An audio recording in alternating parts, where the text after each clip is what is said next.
pembelajaran ya. Jadi kita langsung saja ke kegiatan inti. Nah, dalam kehidupan sehari-hari kalian pasti banyak melihat benda yang berubah kan? Nah, benda itu digolongkan menjadi dua, perubahan sifat fisika dan juga sifat kimia.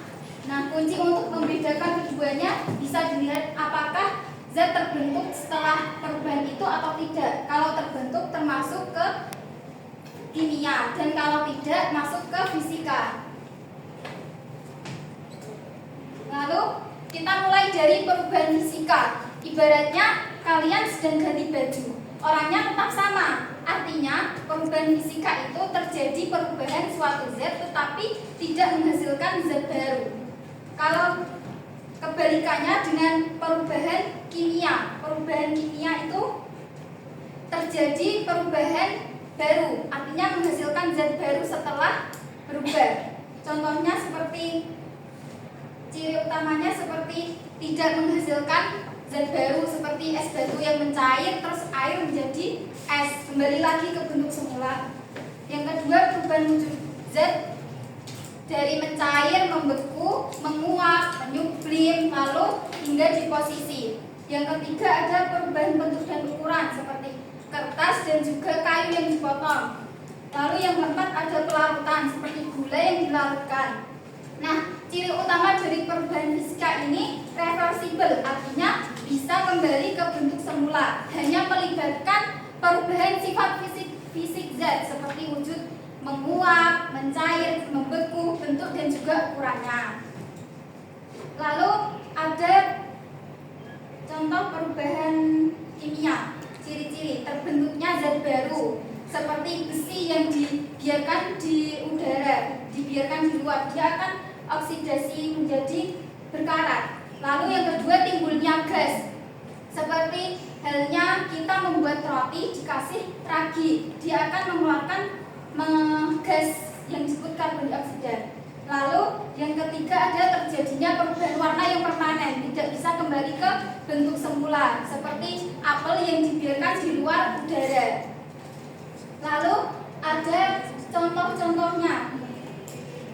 Contoh-contohnya seperti kayu yang dibakar menjadi abu, itu termasuk perubahan kimia karena tidak bisa kembali ke bentuk asalnya lagi, sudah menjadi arang.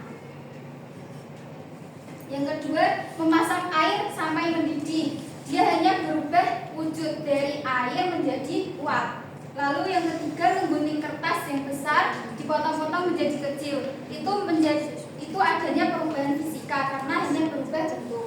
Yang keempat ada garam yang dilarutkan air, garam hanya tersebar, masih bisa dikembalikan melalui penguapan air.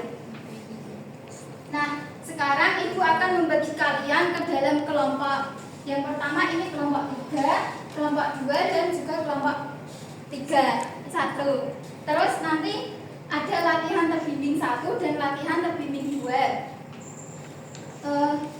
Ibu bagi dulu LKPD-nya, nanti diskusikan langsung latihan terbimbing 1 dan juga 2 ya. Iya, Bu.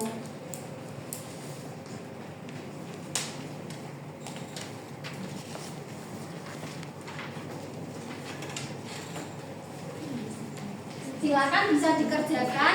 Nanti kalau ada kesulitan bisa ditanyakan ke ibu ya. Iya, Bu. Iya, Bu.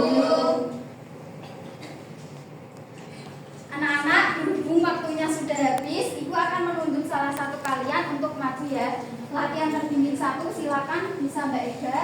Latihan terbimbing 2 bisa Mbak Lala maju ke depan untuk menyampaikan hasil diskusinya.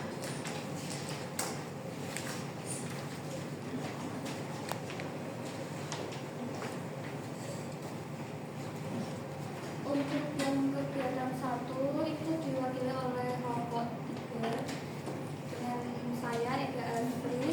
Yang peristiwa pertama adalah es batu mencair, jenis perubahannya fisika. Kemudian ciri-ciri yang terlihat adalah perubahan wujud dari padat menjadi cair dan juga tidak terbentuk zat baru. Kemudian alasannya perubahan fisika karena hanya terjadi perubahan bentuk atau wujud dari air padat menjadi air yang cair. Kemudian komposisi kimianya tetap. Selanjutnya yang kedua itu yang kedua, kertas yang dipotong-potong kecil apakah termasuk perubahan fisika atau kimia? Jawabnya itu perubahan fisika, karena memotong kertas hanya merubah bentuk dan ukuran. Kertas kecil masih memiliki sifat kimia yang sama dengan kertas besar dan juga tidak terbentuk zat baru. Ya, benar. Terima kasih ya Mbak Ega dan Mbak Lala. Silakan bisa beri tepuk tangan untuk teman kalian yang sudah hadir. Nah, selanjutnya ada latihan mandiri. Nanti kalian mengerjakan sendiri-sendiri. Nanti juga Ibu akan tunjuk satu perwakilan untuk menyampaikan hasilnya. Silakan dikerjakan. Kalau ada kesulitan bisa ditanyakan. Berhubung waktunya sudah selesai, silakan Mbak Nikita bisa menyampaikan hasilnya.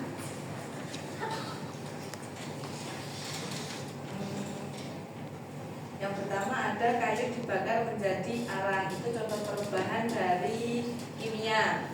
Nah, ciri-cirinya itu terbentuk zat baru, terjadi perubahan warna menjadi hitam.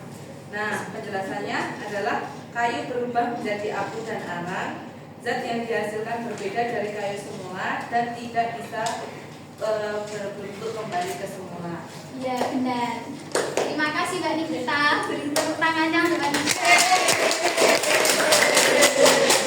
Ya, kalian hari ini sangat hebat-hebat sekali, sudah bisa membedakan antara perubahan fisika dan juga perubahan kimia. Nah, sekarang mari kita ingat-ingat lagi kunci utama perbedaan fisika dan kimia. Kalau perbedaan fisika adalah hanya merubah tampilan, tidak menghasilkan zat baru. Sedangkan kalau perubahan kimia itu proses perubahan total, selalu ada zat baru yang terbentuk setelahnya.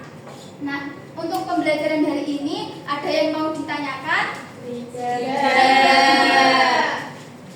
Sebelum Ibu menutup pembelajaran hari ini, Ibu ingatkan untuk belajar pertemuan selanjutnya materi makanan dan juga sistem pencernaan ya anak-anak. Iya, Bu. Ya.